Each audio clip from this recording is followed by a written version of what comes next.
Hello students, हम लोग पढ़ रहे हैं multiple allele inheritance. Last chapter में हमने बात की थी कि किसी भी करैक्टर या लक्षण को निर्धारित करने के लिए एक लोकस पे जीन की दो डिफरेंट फॉर्म्स पाई जाती हैं जिन्हें हम एलील कहते हैं। सामान्यतः जीन की दो एलील पाए जाते हैं जिनमें से एक डोमिनेंट होता है और एक रिसेसिव होता है, लेकिन कई बार किसी लक्षण को नियंत्रित करने के लिए जीन की दो से अधिक फॉर्म्स पाई जाती हैं जो कि एक ही लोकस पे पाई जाती हैं।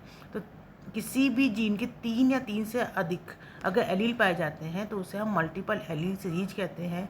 और इस तरह मल्टीपल एलील सीरीज द्वारा किसी भी लक्षण या करैक्टर की जो इनहेरिटेंस या वंशगति होती है उसको हम मल्टीपल एलील इनहेरिटेंस कहते हैं। लास्ट चैप्टर में हम लोग पढ़ चुके हैं ड्रोसोफिला में विंग्स साइज एन रैबिट्स के अंदर जो कोट कलर होता है वो मल्टीपल एलील इनहेरिटेंस द्वारा ही निर्धारित किया जाता है।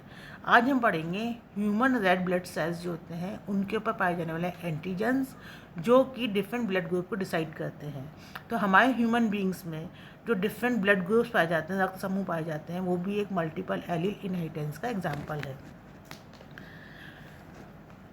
आरबीसीज जो होती हैं रेड ब्लड सेल्स, उनके ऊपर उनकी सेल मेम्ब्रेन के ऊपर स्पेशल एंटीजन्स पाए जाते हैं जो कि लिपोप्रोटीन होते हैं। वो ब्लड सीरम में पाई जाने वाली स्पेसिफिक कंपोनेंट से एंटीबॉडी जो होते हैं उनके साथ रिएक्ट करते हैं।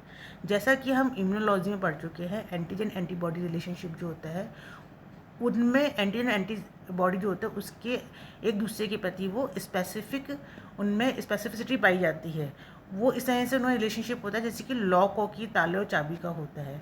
वो एक उनमें दोनों में ये एक पिक्यूलर केमिकल कॉन्फ़िगरेशन पाया जाता है जो कि एक दूसरे कॉम्प्लीमेंट्री होते हैं और लॉक और की तरह एक दूसरे में फिट हो जाते हैं। तो इस प्रकार एंटीजन एक स्पेसिफिक एंटीजन जो होता है वो उसके कॉम्प्लीमेंट्री स्पेसिफिक एंटीबॉडी के साथ रिएक्ट करता है। तो इस प्रकार आरबीसी जो होती हैं उनकी सेल मेम्ब्रेन के ऊपर लिपोप्रोटीन के बने हुए स्पेसिफिक एंटीजन्स पाए जाते हैं जो कि ब्लड सीरम में पाई जाने वाली स्पेसिफिक उसके अगेंस्ट कॉम्प्लीमेंट्री जो स्पेसिफिक एंटीबॉडी होती है उनके साथ वो रिएक्ट करती हैं। लैंड स्टीनर ने सबसे पहले 1900 के अंदर रेड जो आरबीसी जो पर्सन जो आरबीसी है इनके ऊपर रक्त समूह या ब्लड ग्रुप की खोज की थी। उन्होंने जब देखा कि एक ब्लड को दूसरे पर्सन के अंदर जब ट्रांसफ्यूजन किया जाता है तो उस समय कई बार क्या होता है कि वो ब्लड जो होता है वो दूसरे में जाके लॉस हो जाता है ना। जो ये ब्लड सेल्स जो होती हैं वो क्लम्प्ड हो जाती है, एग्लूटिनेटेड हो जाती हैं। वो कब होता है कि जब उनके दोनों डिफरेंट ब्लड ग्रुप होते हैं। दो डिफरेंट ब्लड ग्रुप वाले जो ह्यूमन बींग्स होते हैं अगर उनके बीच में रक्त का आदान प्रदान किया जाए, ब्लड का ट्रांसफ्यूजन किया जाए, तो जो ब्लड होता है वो उसमें ब्लड सेल्स जो होती हैं वो क्लम्प्ड हो जाते हैं, एग्लूटिनेट हो जाती हैं। और वो एग्लूटिनेट ब्लड जो होती हैं, जो इनका जो आरबीसी का जो गुच्छा बन जाता है वो कैपिलरीज जो रक्त वाहिनियाँ होती हैं उनमें वो क्लम्प बना लेती हैं, उनको वो अवरुद्ध कर देती हैं, जिससे कि कई बार ब्लड फ्लो रुकने से ह्यूमन बींग की डेथ भी हो सकती है। तो इस प्रकार जब ब्लड ट्रांसफ्यूजन किया जाता है तो ब्लड ग्रुप जो होता है उसका जानकारी आवश्यक है कि सेम ब्लड ग्रुप का ही जो ब्लड है वो एक दूसरे को दिया जाना चाहिए। तो इस प्रकार इसके आधार पर कार्ल लैंडस्टीनर ने जो ब्लड ग्रुप है उनको 4 भाग में डिवाइड किया था, 4 ग्रुप में बांटा था according to regard to antigen property of blood cells. कि ब्लड सेल्स जो होते हैं उन पे जो एंटीजन्स पाए जाते हैं उनके आधार पर उन्होंने ब्लड को 4 ग्रुप में बांटा था। इसके लिए इन्होंने एग्लूटिनेशन टेस्ट किए और फिर उसके बाद उन्होंने उसको 4 ग्रुप में बांटा गया। उन्होंने देखा कि ब्लड ग्रुप जो होते हैं वो 4 प्रकार के होते हैं, blood group A B, blood group B, blood group A, blood group O. Basically क्या होता है कि 2 तरह के जो ब्लड एंटीजन्स पाए जाते हैं आरबीसी जो होती हैं उनके ऊपर, आरबीसी जो है उनके ऊपर 2 तरह के एंटीजन्स पाए जाते हैं, एंटीजन ए और एंटीजन बी। वो व्यक्ति जिनमें दोनों एंटीजन्स पाए जाते हैं उनका ब्लड ग्रुप ए बी होता है, जिनमें सिर्फ बी एंटीजन पाया जाता है उनका ब्लड ग्रुप बी होता है, जिनमें केवल ए एंटीजन पाया जाता है उनका ब्लड ग्रुप ए होता है, और जिनमें दोनों ही एंटीजन नहीं पाए जाते उनका ब्लड ग्रुप ओ होता है। और ये एंटीजन जो होते हैं वो 3 एलिलिक जीन सीरीज द्वारा डिसाइड किए जाते हैं। 3 एलील्स होते हैं, ये होता है IA, IB और I0, इनके द्वारा डिनोट किए जाते हैं। अब इसके अंदर देखा जाए, अगर हम इसको देखें तो IA जीन जो होता है वो एंटीजन ए के प्रोडक्शन के लिए रिस्पॉन्सिबल होता है। और IB जीन जो होता है वो एंटीजन बी के प्रोडक्शन के लिए रिस्पॉन्सिबल होता है। I0 जीन या स्मॉल आई जो होता है वो किसी भी प्रकार का एंटीजन प्रोड्यूस नहीं करता है। तो इस प्रकार हम इसे निष्कर्ष निकाल सकते हैं कि IA और IB जीन जो है वो एक दूसरे के ऊपर कोडोमिनेंट है, और I0 जो है वो रिसेसिव जीन है जिसके ऊपर IA और IB जो है दोनों के दोनों डोमिनेट करते हैं। तो अब जो जीनोटाइप है वो डिसाइड करेगा ब्लड ग्रुप क्या है। अगर IA IB है तो दोनों तरह के एंटीजन बन रहे हैं और ब्लड ग्रुप AB होगा। अगर IB IB है या IB I0 है तो इसमें B एंटीजन बनता है केवल और ब्लड ग्रुप B होगा। और अगर IA IA है या IA I0 है तो इसमें केवल A प्रकार का एंटीजन बनता है और ब्लड ग्रुप A होगा। और अगर दोनों ही स्मॉल I या I0 है तो किसी भी प्रकार का एंटीजन नहीं बनेगा। इस कंडीशन में ब्लड ग्रुप जो होगा वो O होगा।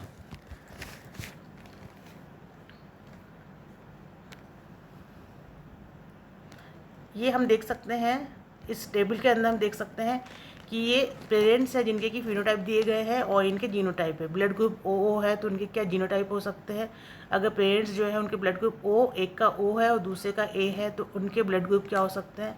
और फिर उनके अल्टीमेटली जो चिल्ड्रन बनता है, चाइल्ड बनता है, उसके अंदर क्या जीनोटाइप, पॉसिबल जीनोटाइप बन सकते हैं और उसका फिनोटाइप क्या हो सकता है। तो अल्टीमेटली सारा अगर हम इसको पूरे को स्टडी करेंगे तो हम ये देखेंगे कि ऐसा जीनोटाइप जिसमें कि IA और IB दोनों जीन हैं, दोनों एलील है, उसमें ब्लड ग्रुप AB होगा। और ऐसा जीनोटाइप जिसमें कि IA वाला जीन है या साथ में उसके साथ IA होमोजाइगस कंडीशन में, हेटेरोजाइगस कंडीशन में है लेकिन IB नहीं है तो ब्लड ग्रुप जो है वो B होगा, A होगा। और अगर IB है होमोजाइगस कंडीशन में या हेटेरोजाइगस कंडीशन विद I0 तो उस कंडीशन में B ब्लड ग्रुप होगा। और अगर स्मॉल I या I0 जो है वो होमोजाइगस कंडीशन में है तो उस कंडीशन में ब्लड ग्रुप जो है वो O होगा। तो इसका आप स्टूडेंट्स, इसकी आप पूरा जो चार्ट है उसके पेरेंट्स के फिनोटाइप, उनके क्या पॉसिबल जीनोटाइप हो सकते हैं वो, और फिर चिल्ड्रन के अंदर, बच्चों के अंदर क्या पॉसिबल जीनोटाइप आ सकते हैं और उनके क्या पॉसिबल फिनोटाइप आ सकते हैं, इसको आप ढंग से स्टडी करेंगे तो आपको समझ में आ जाएगा कि किस प्रकार 3 एलील्स जो होते हैं IA, IB और I0 जो होते हैं वो एंटीजन्स का बनना डिसाइड करते हैं, A एंटीजन और B एंटीजन, और ये एंटीजन जो होते हैं वो किस प्रकार ब्लड ग्रुप का बनना डिसाइड करते हैं। तो ब्लड ग्रुप 4 प्रकार के हो गए, A, B, AB, O। Okay बच्चों, तो ये था ABO blood group system in human. अब हम बात करेंगे Jesus blood group in man. एक और एलील की एक इंटरेस्टिंग सीरीज़ होती है जो कि ह्यूमन के ब्लड ग्रुप के ऊपर या ह्यूमन के जो ब्लड होता है जिसमें RBCs होती है उनकी सेल मेम्ब्रेन के ऊपर पाई जाती है। ये वर्क जो होता है कुछ साइंटिस्ट जैसे कि लेनिस्टीनर, वीनर, रेस, लेवाइन, सेंगर, मोरेंट और अदर बहुत सारे जो साइंटिस्ट थे उनके द्वारा किया गया। और उनकी डिस्कवरी में देखा गया कि जब एक रीसस मंकी जो है उसके ब्लड के अगेंस्ट रैबिड या फिर गुआना पिग जो होता है उसके सीरम को उसको इम्यूनाइज किया जाता है, मतलब रीसस जो मंकी है उसके ब्लड को में जब गुआना पिग या रैबिड जो होते हैं उनके सीरम को मिक्स किया जाता है तो उसके अंदर जो मंकी जो होता है, इस मंकी जो होता है उसकी जो RBC जो होते हैं उसमें एग्लूटिनेशन पाया जाता है। वो इसलिए होता है क्योंकि उनकी सेल मेम्ब्रेन जो होते हैं उसके ऊपर एक जीन पाया जाता है, एक एंटीजन पाया जाता है जिसको हम रीसस फैक्टर कहते हैं। और इसको प्रोड्यूस करने वाला जो जीन होता है उसको हम RH कहते हैं, RH फैक्टर, इसलिए इसको हम जीन जो होता है उसको हम RH फैक्टर कहते हैं। तो इसी प्रकार का जो ये RH फैक्टर होता है वो ह्यूमन बींग्स में भी RBC की सेल मेम्ब्रेन के ऊपर पाया जाता है। वे मनुष्य जिनके अंदर ये RH फैक्टर पाया जाता है उनको RH पॉजिटिव कहते हैं और जिनमें नहीं पाया जाता उनको RH नेगेटिव कहते हैं।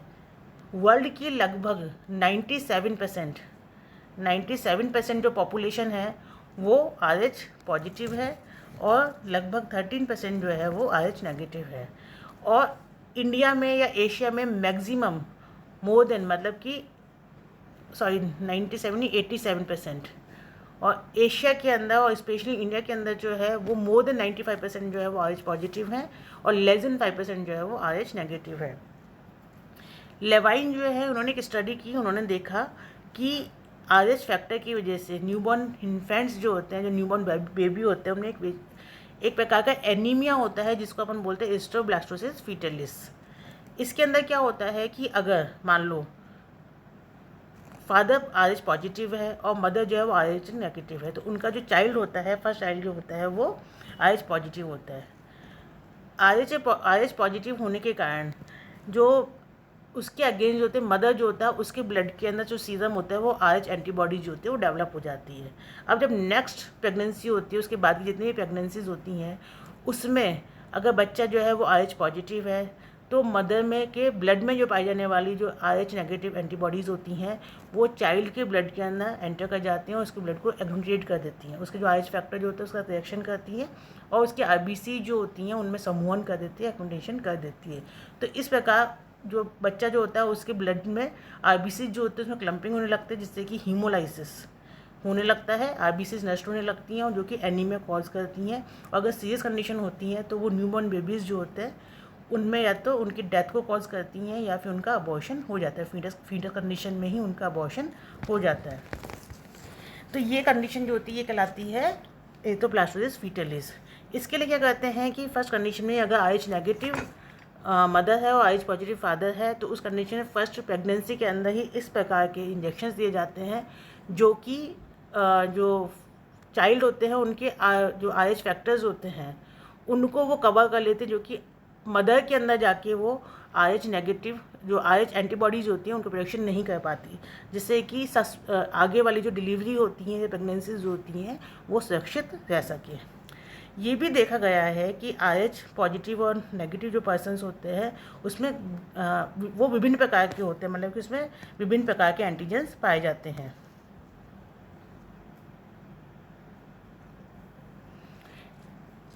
एक RH नेगेटिव वुमेन जो होता है, जब वो RH प्लस बच्चे से इम्यूनाइज होती हैं तो उसके सीरम में जो एंटीबॉडीज़ बनती हैं वो केवल RH प्लस जो रेड ब्लड सेल्स होती है उनको एग्लूटिनेट नहीं करती है, बल्कि कुछ RH नेगेटिव जो RH नेगेटिव जो पर्सन होते हैं उनके ब्लड को भी वो इम्यूनाइज या उसको एग्लूटिनेट करने की कैपेसिटी रखती हैं।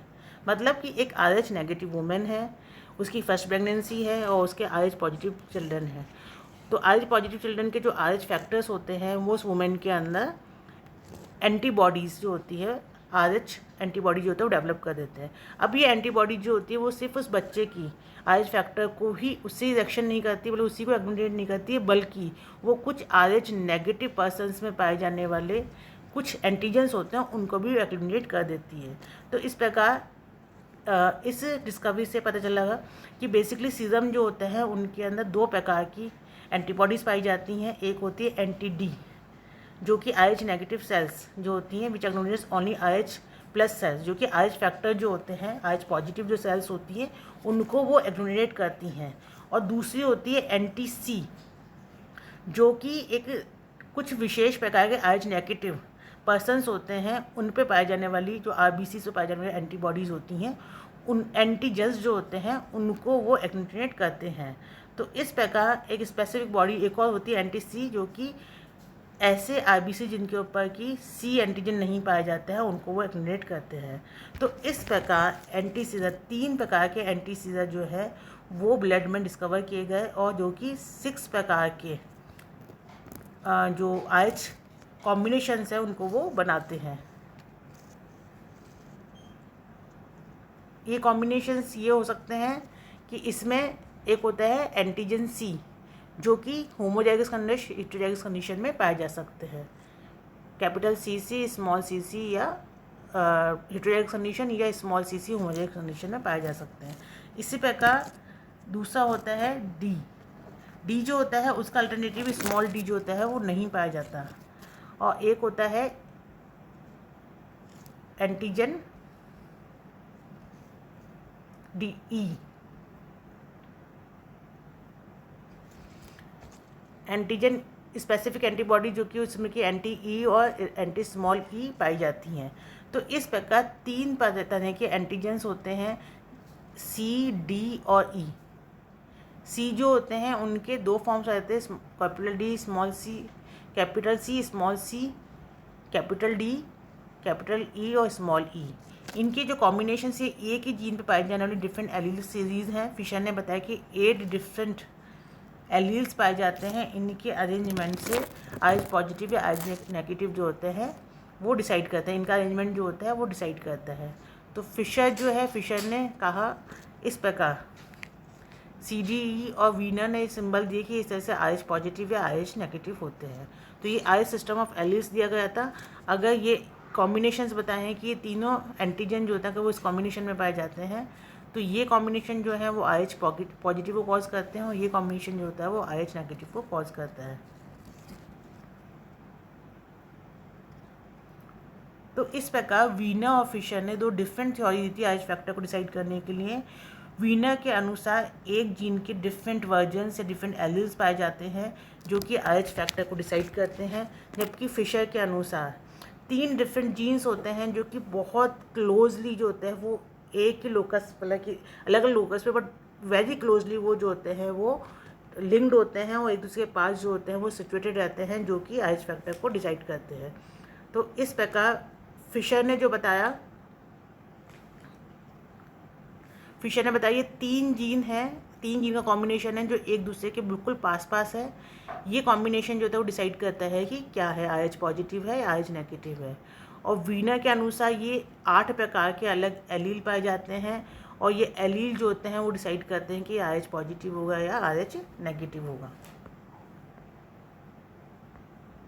तो ये था eyes factor system in human beings. अब हम बात करेंगे थ्योरी ऑफ एलिलिज्म। एलिलिज्म को मल्टीपल एलील सीरीज जो होता है उनको डिस्क्राइब करने के लिए बहुत सारी थ्योरीज दी गई। पहला है थ्योरी ऑफ पॉइंट म्यूटेशन। उनके अनुसार एक जो नॉर्मल जीन होता है वो डिफरेंट डायरेक्शन में जाता है, उसमें म्यूटेशन होता है जिसकी वजह से विभिन्न प्रकार के एलील्स बनते हैं। जैसे कि ड्रोसोफिला में जो विंग लेंथ होती है वो डिफरेंट टाइप की होती है, तो नॉर्मल जो विंग साइज होता है